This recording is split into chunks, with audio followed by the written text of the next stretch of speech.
तत्पूर्वी आज सकाळी मुख्यमंत्र्यांनी वनताराच्या वरिष्ठ अधिकाऱ्यांसोबत देखील चर्चा केलेली आहे। धार्मिक भावनांचा आम्ही सन्मानच करतो असं वनतारानं सुद्धा यावेळेला सांगितलेलं आहे।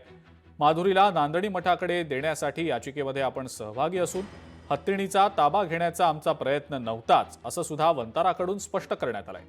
आम्ही केवळ सुप्रीम कोर्टाच्या निर्णयाचं पालन केलं असं सुद्धा वनताराच्या अधिकाऱ्यांनी सांगितलेलं आहे।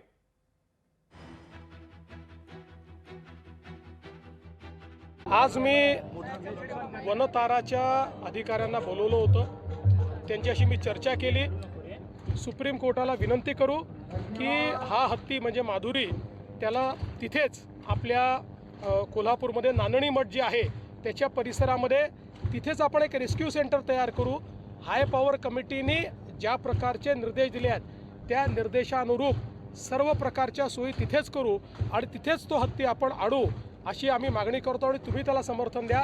त्यांनी त्याला समर्थन देण्याचंही मान्य केलेलं आहे आणि सोबत त्यांनी हे देखील मान्य केलेलं आहे की जर कोर्टाने अशा प्रकारचं काही आदेश आपल्याला दिला, जो कोर्ट देईल असं आम्हाला वाटतंय, तर ते तयार करण्याचीही पूर्ण व्यवस्था, कारण त्यांना त्यातलं एक्सपर्टीज आहे, ते सगळं ते करून।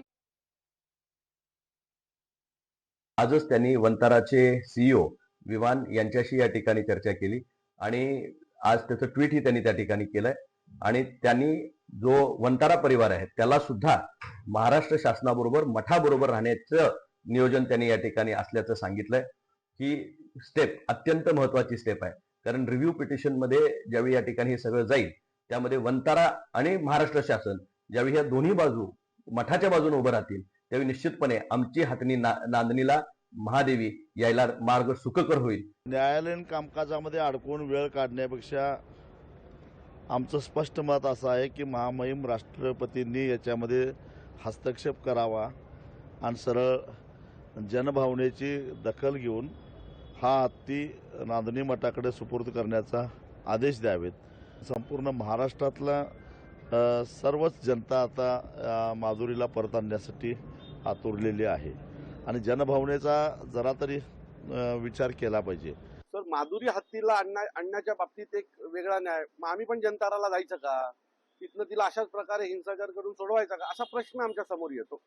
मला असं वाटतं जर कबूतर खाण्याच्या बाबतीत एक न्याय होणार असेल तर माधुरी हत्तीच्या बाबतीत पण न्याय होणं गरजेचं आहे, कारण त्याच्याही बाबतीत अनेक कोल्हापूरकरांचे असतील, अनेक मुंबईतल्या लोकांचं आस्थेचा विषय झालेला आहे तो। अनेक लोक आजही घरात माधुरी हत्तीसाठी रडत आहेत। कोल्हापूरमधनं मला अनेक फोन येतात, अनेक फेसबुकला मेसेंजरवर मेसेज येत असतात की दादा या बाबतीत सन्माननीय राजसाहेबांनी पण एक भूमिका घेतली पाहिजे। तर मला असं वाटतं की हे दोन्ही विषय हे सुप्रीम कोर्टाच्या आदेशाने झालेले आहेत आणि सुप्रीम कोर्टालाच रिक्वेस्ट करून ह्या दोन्ही विषयांवर मार्ग काढायला पाहिजे असं मला वाटतं। लोकशाही मराठी ऐका, पहा, जागरूक रहा।